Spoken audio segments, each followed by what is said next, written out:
ได้แก่การอันขยายเรียกการแก่คณะสภาพ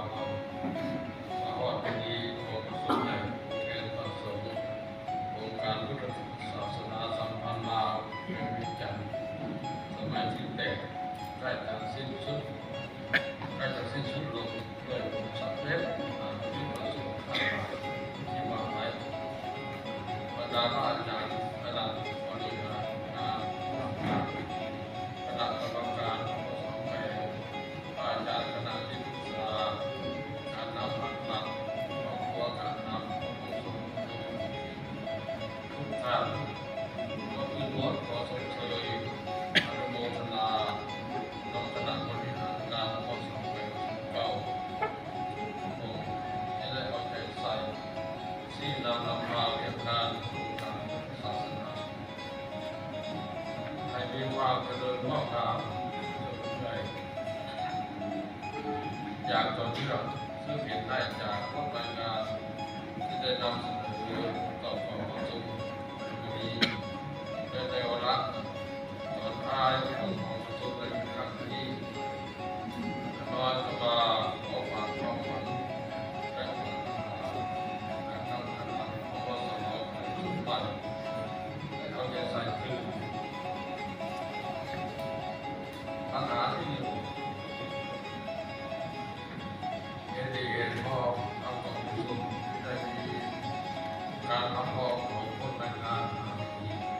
ในทิศทางแห่งการนำต่างอยากจะเป็นสัมภาษณ์ในอาศัยผู้ฟังศึกษาและพัฒนาการเคลื่อนไหวอย่างงานของการสร้างความสามัคคีภายในขององค์การพุทธศาสนาสัมพันธ์ลาวแผนในรักษาละบอกการรายงานเรียกงานจากกรมศิลป์เพื่อให้ประธานคณะรองประธานได้มีทิศทางแก้ไขเพราะทั้งที่นำการจัดตั้งปฏิบัติอย่างถูกต้องและเหมาะสมข้อเดียวกันนี้ต้องได้สืบต่อศึกษาอบรมพระสงฆ์สามเณรเพื่อศาสนิกชนในกับแน่นวัดสืบทอดเพื่อในสำคัญในการทำคำสอนพระพุทธศาสนาธรรมนูญลาวและนิติกรรมที่เกี่ยวข้องกับรัฐบาลปัญหาที่สอง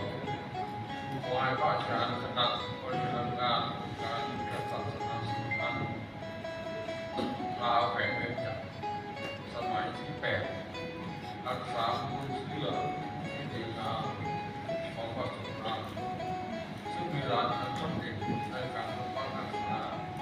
และปฏิบัติได้เป็นอย่างดี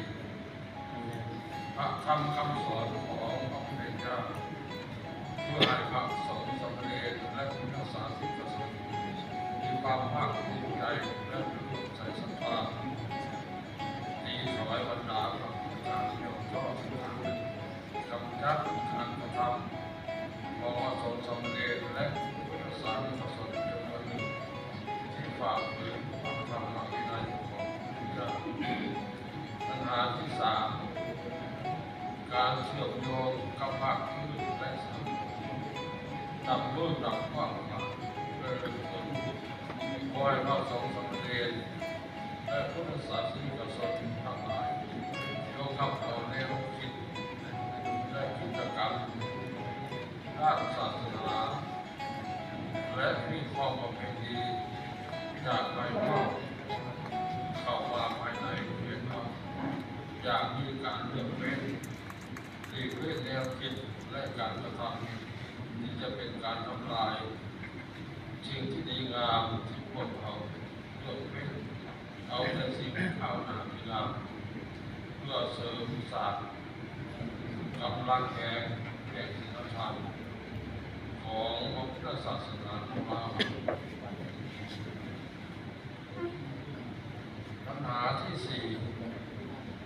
เอาใจใส่ปกป้องรักษาปฏิสังขรณ์ปุชนียสถานที่เกี่ยวข้องกับพุทธศาสนาที่บรรพบุรุษออกคำสั่งไว้ให้คงอยู่ ผู้คำสั่งของเราก็คือแผ่เกิดจากอารมณ์ใหม่สิ่งที่ยั่งยืนเป็นเอกลักษณ์ของชาติอาณาหลีกเลี่ยงจากการสมัยสั้นก่ออ้างเพื่อผลประโยชน์ส่วนบุคคลอีกด้านหนึ่งการสร้างฝันต้องกำหนดกันความถูกต้องตามหลักวิชาการในการปกป้องรักษาและพิเศษด้านเอกลักษณ์ด้านวัฒนธรรมและประเพณีอันดีงามของชาติปัญหาที่หาสืบต่อเอาใจใส่สังคมและขยายระบบการศึกษาสงฆ์ให้สอดคล้องกับความเรียบร้อยต้องการและสภาพวิถีชีวิตของเราทำประกันได้ตามลักษณะคือลักษณะศาสตร์วิทยาศาสตร์และทันสมัยมีการผสมผมเกี่ยวกันด้านการศึกษาตำรา